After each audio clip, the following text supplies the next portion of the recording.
melakukan perubahan dari yang tidak baik menjadi baik, dan yang sudah baik lebih bertambah baik lagi. Saleh, orang yang selalu islah, selalu melakukan perubahan-perubahan.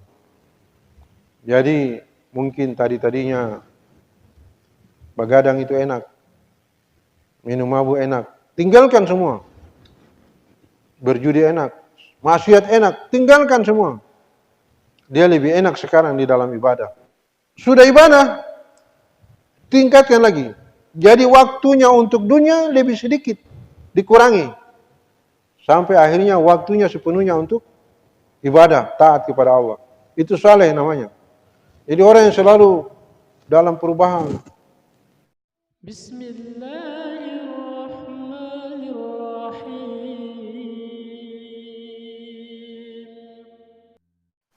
وقال الله تعالى في كتابه العظيم يا أيها الذين آمنوا اتقوا الله وقولوا قولا سديدا يصلح لكم أعمالكم ويغفر لكم ذنوبكم ومن يطع الله ورسوله فقد فاز فوزا عظيما.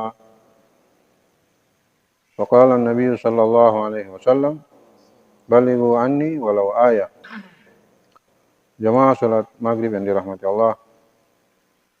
Alhamdulillah, Allah subhanahu wa ta'ala senantiasa memberikan karunia rahmat berupa iman dan agama yang benar kepada kita. Sehingga kita senantiasa pula berada di atas jalan yang lurus. Jalan yang lurus di dunia ini adalah agama Allah, mengikuti sunnah Rasulullah Sallallahu Alaihi Wasallam. Kalau kita bisa mengikuti jalan yang lurus di dunia ini, maka kelak di akhirat kita pun akan berjalan di jalan yang lurus. Hadirin nikmati Allah Subhanahu Wa Taala. Jadi kalau kita ini senantiasa berada di atas jalan yang lurus, maka insya Allah kita akan dimudahkan untuk mengamalkan agama, dimudahkan untuk meninggalkan larangan Allah Subhanahu wa taala. Kalau seseorang itu sudah diberi petunjuk oleh Allah Subhanahu wa taala untuk tetap berada di jalan yang lurus, jamaah yang dirahmati Allah, maka dia sudah berada pada satu kenikmatan yang sesungguhnya, kenikmatan yang hakiki. Hadirin nikmati Allah Subhanahu wa taala. Jadi jalan yang lurus itu adalah suatu kenikmatan. Suatu kenikmatan yang tidak ada lagi kenikmatan yang lebih besar daripada diberikan jalan yang lurus. Hadirin nikmati Allah Subhanahu wa taala. Kalau orang itu sudah dikasih nikmat ini, nikmat seperti mana yang diberikan oleh Allah kepada para nabi, siddiq, syuhada dan salihin. Coba lihat nabi-nabi, ada yang kaya, tetapi kenikmatan bukan pada kekayaannya. Nabi Sulaiman alaihissalam dikasih kekayaan. Bukan hanya kekayaan, jamaah yang dirahmati Allah. Bukan hanya kekayaan, tapi juga kekuasaan. Karena dia adalah raja. Jadi jalan yang lurus itu adalah kenabian yang Allah berikan kepada dia. Tetapi juga kekuasaan dan kekayaan. Bahkan kekuasaan itu bukan hanya untuk manusia. Nabi Sulaiman itu berkuasa atas manusia, jin sampai setan bahkan. Setan pun tunduk di bawah kekuasaan Nabi Sulaiman. Bahkan burung-burung, semut. Bahkan bukan hanya makhluk hidup itu, bukan hanya manusia, jin, setan, burung, semut, angin, kekuatan-kekuatan alam ini, angin pun tunduk. Jadi salah satu mukjizat Nabi Sulaiman itu kan mengendarai angin, dan dia bisa memerintahkan angin. Dia bisa mengendarai angin. Jadi kemana-mana dia berada di udara sana. Dengan mahligai kekuasaan. Dibawa oleh angin. Nah, jadi luar biasa ini. Hanya ada satu manusia yang punya kekuasaan, makhluk hidup, juga benda mati, angin. Tunduk. Ada yang nikmati Allah Subhanahu wa taala, tapi apa kata Nabi SAW? Hadza min fadli Rabbi liyabluwani aashkuru am akfur. Semua ini, semua yang Allah berikan kepada saya, ini adalah ujian. Untuk Allah uji saya. Hadza min fadli Rabbi. Semua yang Allah berikan ini adalah keutamaan yang Allah uji saya. Aashkuru am akfuru. Apa aku bersyukur atau aku kufur kepada Allah? Jadi semakin diberi kekuasaan, diberikan harta, justru Nabi Sulaiman itu semakin tunduk, taat kepada Allah. Itu jalan yang lurus. Bukan seperti Firaun, kekuasaannya hanya melingkupi manusia, bukan hanya Qarun, yang hanya kaya. Tidak seberapa kekayaan Qarun dibanding dengan kekayaan Nabi Sulaiman. Tidak seberapa kekuasaan Firaun dibanding dengan kekuasaan Nabi Sulaiman. Tapi harta dan kekayaan yang mereka miliki, Qarun dan Firaun, itu justru menjadikan mereka ini sombong dan takabur. Tidak mau taat. Jadi jalan yang lurus itu adalah jalan yang memberi kenikmatan yang para nabi itu merasakan, bukan pada kekuasaan, bukan pada harta, bukan pada kekuatan fisik, seperti Nabi Daud, ayah Nabi Sulaiman, bukan pada penderitaan, bukan seperti yang dialami oleh Nabi Ayub. Nabi Ayub awalnya adalah seorang yang kaya raya, punya banyak anak, punya banyak ternak, punya banyak istri, tapi Allah ambil semua. Bahkan dia seorang yang gagah, yang tampan, yang ganteng, sehat, Allah ambil juga. Sampai dia dikasih ujian berupa penyakit, yang mana hancur ini seluruh tubuh.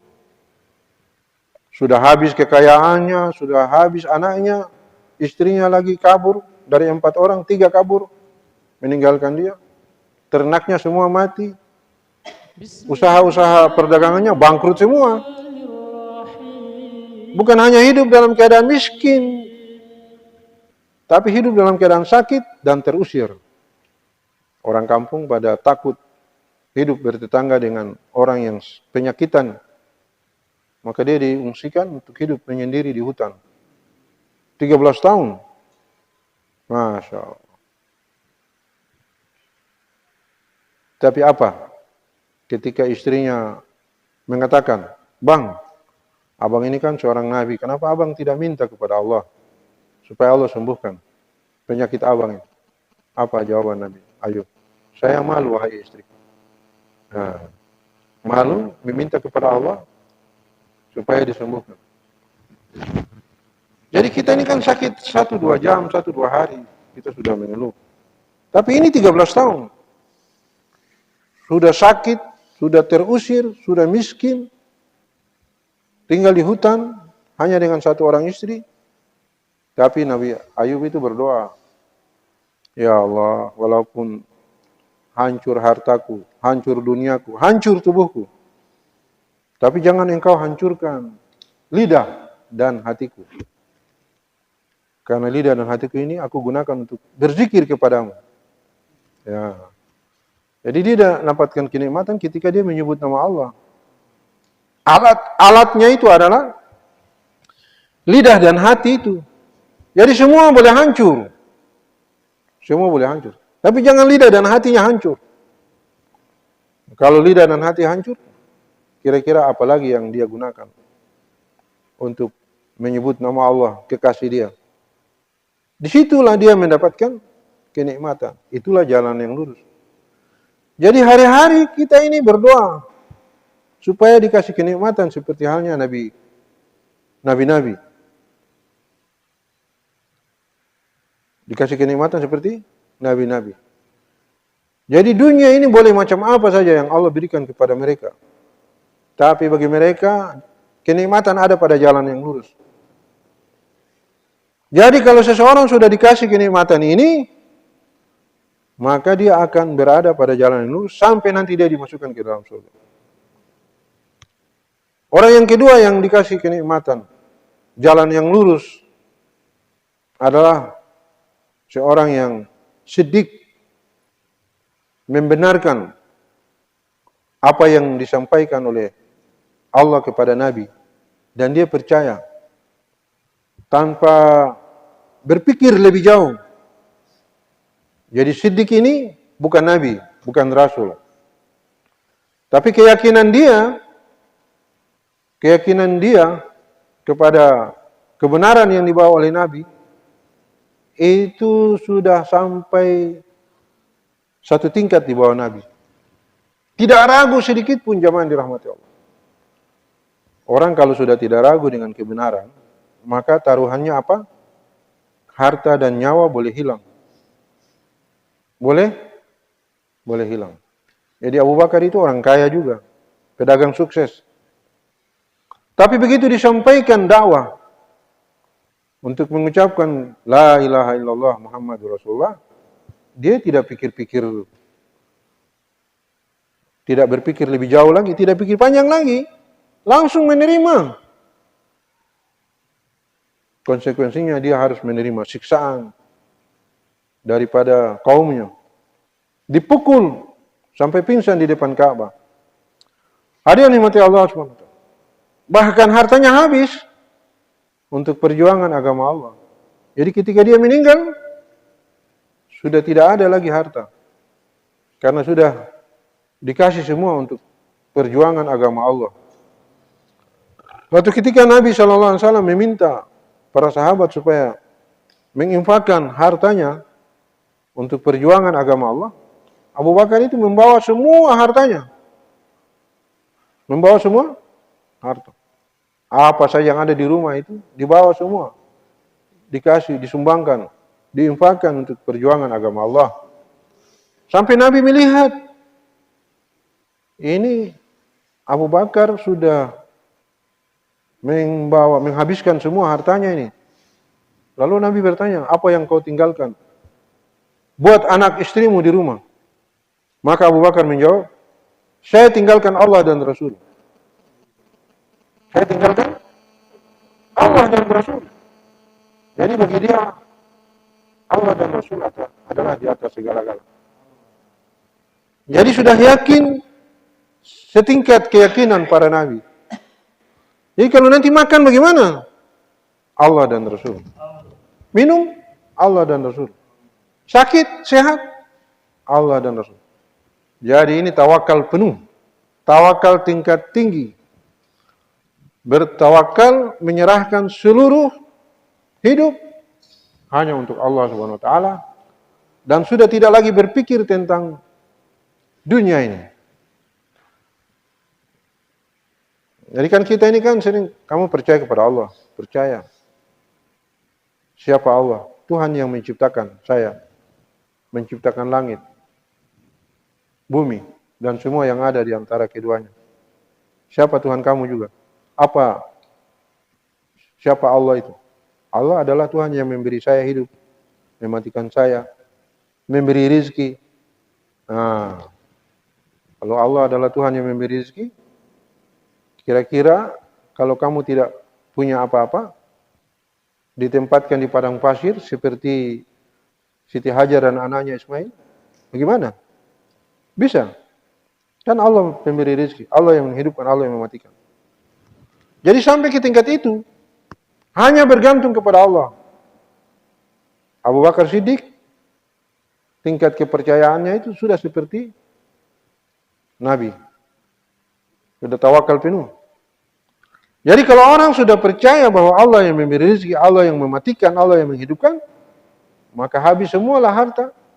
Tidak ada yang tinggal. Bagi dia cukup Allah dan Rasul. Dan kita ini berusaha supaya Memang tidak diharuskan, bukannya diharuskan kita ini tidak punya pekerjaan, tidak boleh bekerja, tidak boleh punya rumah, tinggal aja di padang pasir. Tidak ada apa-apa dan tidak ada siapa-siapa. Kita boleh juga membangun rumah, memiliki kekayaan, memiliki pekerjaan. Tapi ini hati kita ini harus dikosongkan daripada apa yang ada di dalam genggaman tangan kita. Nah, itu yang namanya iman itu. Walaupun kita berada di dalam dunia, memiliki dunia dan mengurus dunia, tapi tidak bergantung kepada dunia. Tidak bergantung, karena sudah tidak yakin lagi kepada dunia. Maka kita mengurus dunia, kita boleh bekerja, kita memiliki keluarga dan bertanggung jawab kepada keluarga. Orang tua, anak, istri, saudara, tetangga, kita bertanggung jawab. Tapi pertanggungjawaban itu semua adalah dalam rangka untuk beriman, yakin sepenuhnya kepada Allah Subhanahu wa taala.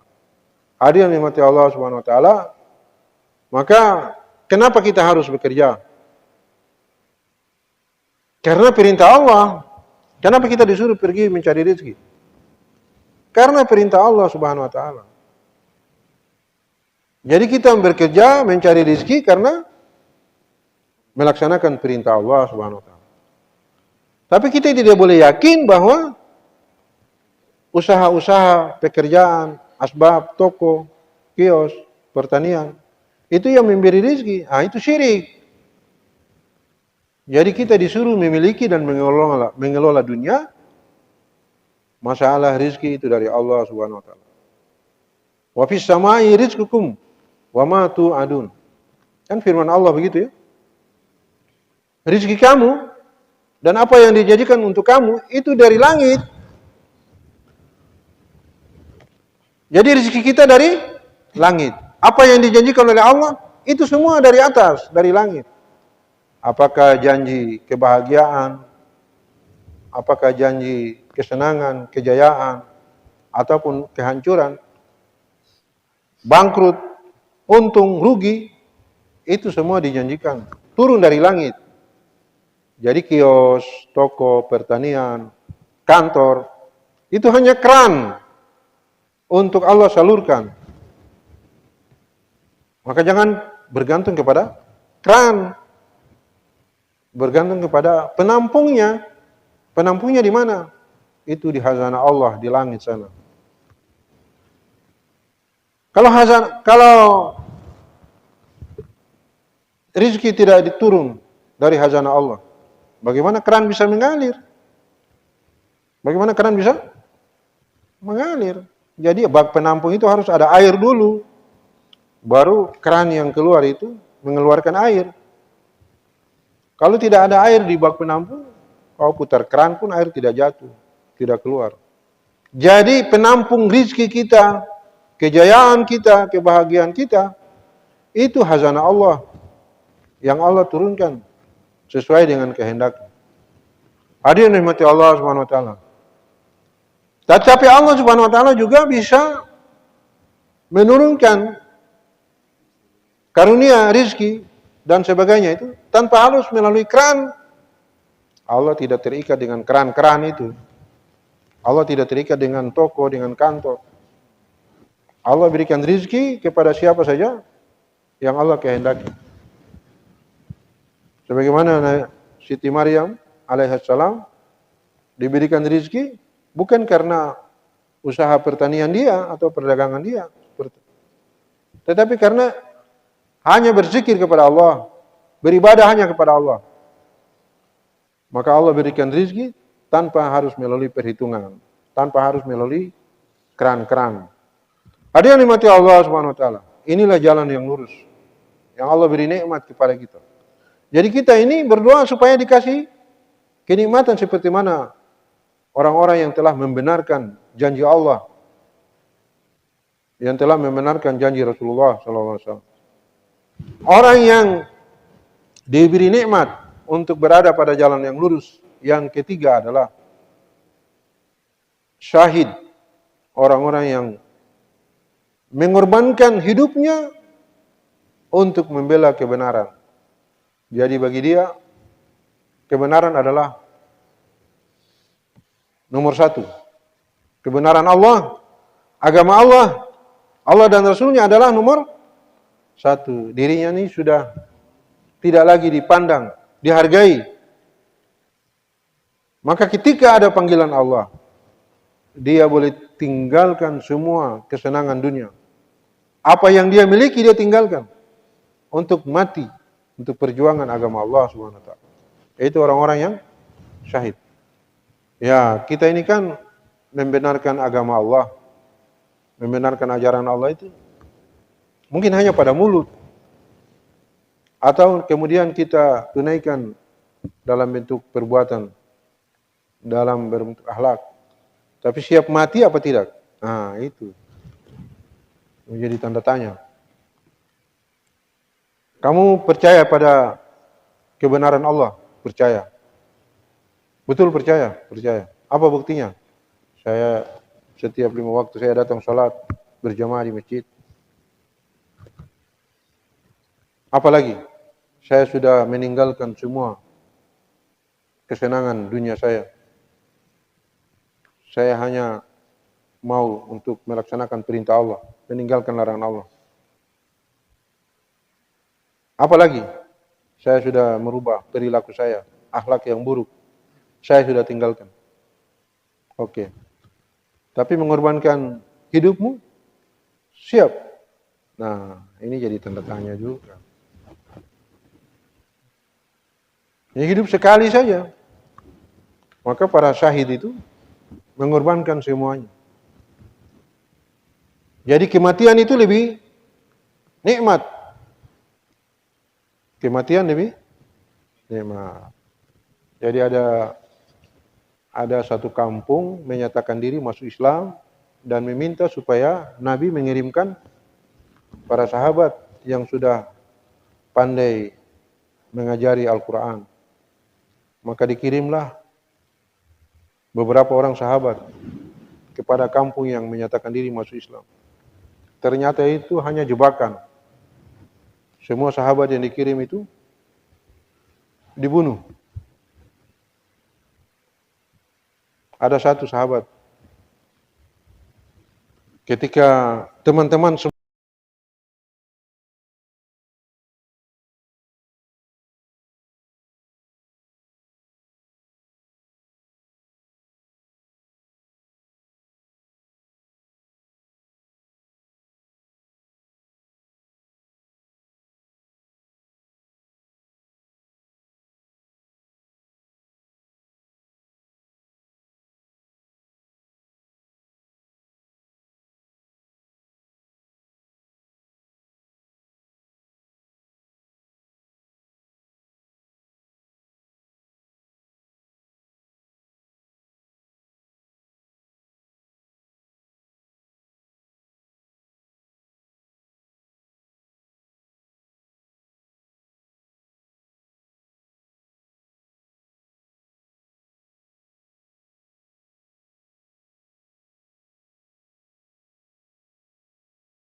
الحمد لله